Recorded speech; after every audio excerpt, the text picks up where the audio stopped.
certeza. Você vai abrir a sua Bíblia no livro de 1 Coríntios 14, ok? 1 Coríntios 14, o Paulo vai abordar agora o dom de profecia e que é superior ao de línguas. Mas antes de nós continuarmos aqui a leitura, eu queria agora de maneira bem simples, para que você entenda qual é a nossa visão sobre o dom de línguas bíblico. Ó, eu falo português. Um exemplo, o João fala aramaico. Eu não sei falar aramaico. Então, como que eu vou pregar e falar de Jesus para o João? Deus tem descido sobre mim, como desceu sobre os discípulos, e Deus me capacita a falar o aramaico sem nunca ter estudado nada de aramaico. Esse é o dom de línguas que nós temos.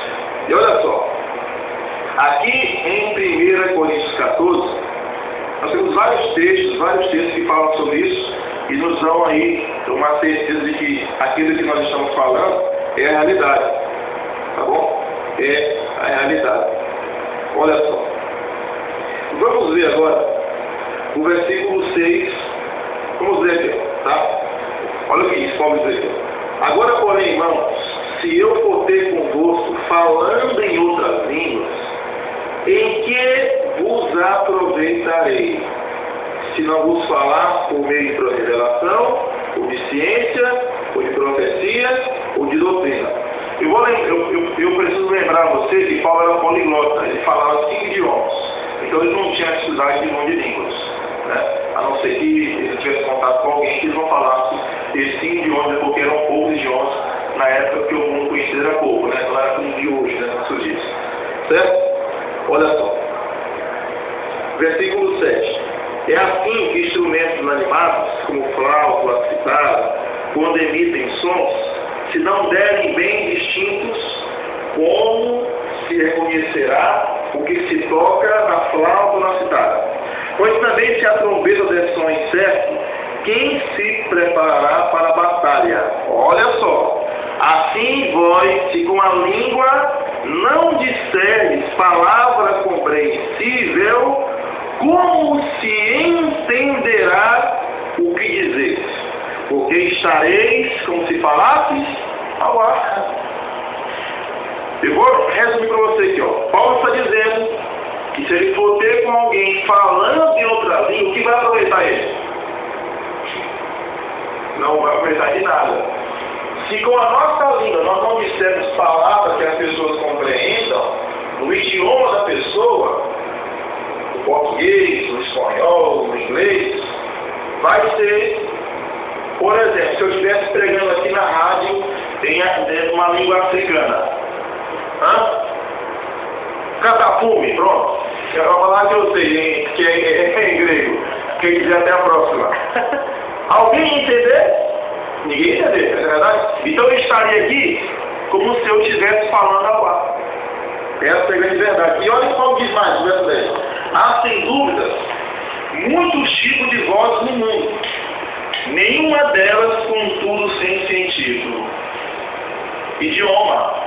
Quando a Bíblia fala sobre dom de línguas, não é esse dom de língua aí que nós temos visto, ou mesmo por aí, que as pessoas falam e se repetem a mesma coisa e ninguém entende, é uma coisa enrolada.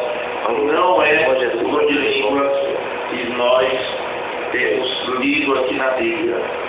Ok? E tem mais. Diga. Versículo 26. Leia comigo. Olha isso aqui. Olha que coisa impressionante. Tá? Que fazer, pois, irmãos, quando vos reunis, um tem salmo, outro doutrina, este traz revelação, aquele outra língua, e ainda outro interpretação. Seja tudo feito para a edificação. No caso de alguém falar em outra língua ou em outro idioma, e não sejam mais do que 2, ou quando muito 3, e isto seja sucessivamente e que ache intérpretes. Veja, a Bíblia está dizendo que no caso de alguém falar em outra língua, que não seja 1 ou quando muito 3. Digamos, vamos pegar essa regra aqui e aplicar em 80% das igrejas hoje.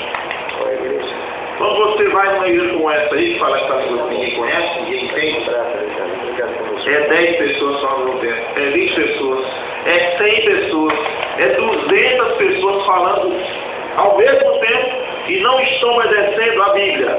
Já não é o bíblico, né? Já não é o bíblico, mas a pessoa que está falando isso, eu acho que ela não leu a Bíblia, não. Porque Paulo está dizendo que se alguém falar em outra língua, que não seja um por um dos três, e isso seja sucessivamente, ou seja, uma vez de cada irmão. Mas o que acontece com essas igrejas? Todo mundo fala, né? Todo mundo fala ao mesmo tempo e ninguém entende. Como é que é esse negócio aí? Infelizmente, às vezes acontece. Eu tenho muitos amigos que são pentecostais, e quando a gente toca nesse assunto, que é um assunto assim meio delicado. Isso, meio escadeira, né? Quando nós falamos aqui, quando o Júnior está falando, ele não está querendo menosprezar ninguém, mas a gente tem que falar o que está na Bíblia, né, não, Júnior? Isso. O que a Bíblia não gosta é que não devia ter essa confusão. Quando um fala, o outro se cala, né? E o que acontece? Todos os outros vão escutar. A Bíblia é bem clara. Um fala, quando ele se calar, o outro fala. Quando ele se calar, se no máximo o terceiro deve falar. Mas todos os outros calados. E isso ele falando em línguas, né? Como Paulo descreve. Assim deve ser, mas não é assim que nós vemos.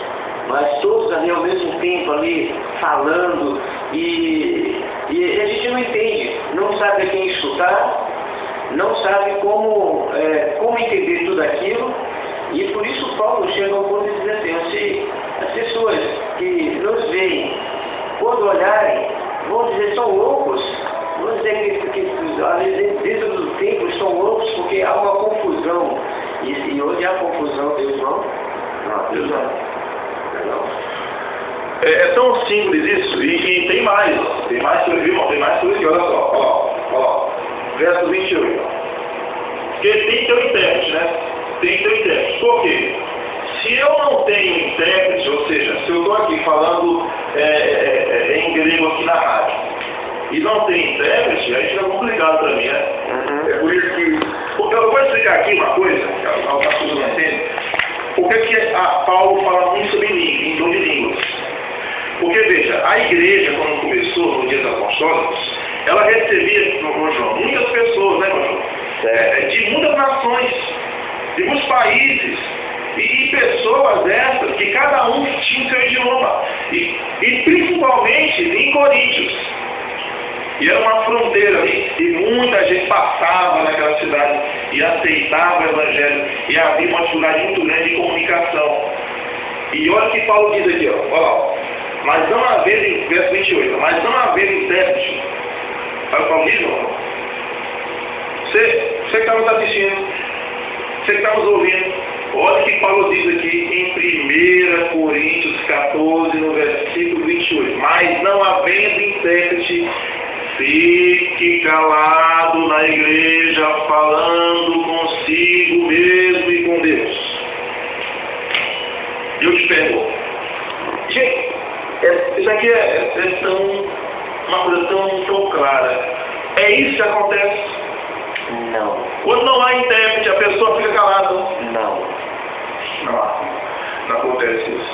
Acontece uma verdadeira, infelizmente, acontece uma coisa e às vezes assusta aqueles que visitam, né? Por isso que Paulo em determinados momentos escreve assim, senão os que estão de fora vão dizer que estamos loucos,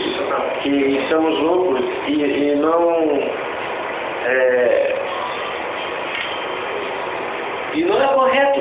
Em vez de aproximar, faz espantar, como dizer, né? Ele espanta, afasta as pessoas. Eu quero encerrar aqui esses textos pelo que está escrito no verso 40. Ó. Na casa de Deus, tudo porém seja feito com ordem e decência, né? Com ordem e decência. Gente, quando o Espírito Santo ele habita em alguém, e se alguém não vai dar cambalhota, imitar animal, urina, nem cachorro, imita bode, imita cachorro, imita gato. Quando o Espírito Santo ele habita em nós, quando nós somos batizados pelo Espírito Santo, o que nós temos que ter são os frutos do Espírito de Deus. Amor, mansidão, paz, dignidade, sabe? Esses frutos, eles estão ali firmados, estão ali alicerçados naqueles que são batizados pelo Espírito de Deus. Eu quero te fazer uma pergunta, me fazer um dizer assim. Vocês, adventistas, não creem no Espírito Santo, vocês são batizados no Espírito Santo? E aí? Por que eles dizem isso aí? Porque eles acham que a pessoa que vai batizada no Espírito Santo tem que falar em mim, essa língua que ninguém entende, tem que gritar. Eu queria fazer uma pergunta a eles que pensam assim. Jesus foi cheio do Espírito Santo, porque ele foi batizado no Espírito Santo também, Maria também foi. E nenhum desses que foram batizados, Paulo, os apóstolos, enfim. João Batista, desde o ventre. Pois é, desde o ventre, diz lá em Lucas capítulo 1. E nenhum desses gritaram, pularam, deram cambalhota. Pelo contrário, eles tinham paz. Quem tem o Espírito Santo batizado em línguas estranhas. Pois é, não falar em línguas estranhas. Então, isso aqui, gente, é só você pensar. É só você pensar. O que acontece hoje é uma coisa triste. É triste. Algumas pessoas são enganadas. Porque se não é de Deus, então é do inimigo, né? É do inimigo. E infelizmente, quando eu tenho um amigo que foi macumbeiro há muito tempo, que é o Wilson, e ele sabe falar perfeitamente essas mesmas línguas que estão falando por aí. Perfeitamente. Perfeitamente. Irmão, eu vou orar por você, e se você quer uma libertação espiritual, faça isso, olha a Deus, busque o Senhor, você vai ser liberto, e você vai ser com certeza mais feliz. Vamos ouvir uma música e já voltamos com a oração por você e pela sua família. Nos ligou aqui a Elisandra, eu acho que esse que é o nome, Elisandra. Ela manda beijos para o Lucas, Frank e Carol, seus amigos, né, lá aqui da Avenida 1 do Moelbon. Ela é uma das amigas que está nos escutando aí, né? E provavelmente deve estar compreendendo. E queremos dizer mais uma vez, nosso intuito nunca é atacar ninguém, porque nós compreendemos que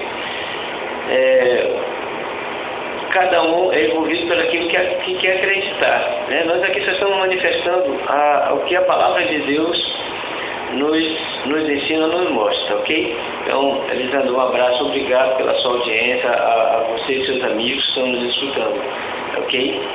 Deus abençoe vocês. E agora nós temos... A Carol também ligou, ela vem da Avenida, eu acho que da Avenida 6, eu acho. Ela está mandando um beijo para o Jean Carlos, para o Marcos Vinícius e para a Maria, né? Ana Maria. A outra que se pediu, infelizmente, não achamos aqui, não tem, mas eu vou colocar outra que liga muito para você, viu, Carol?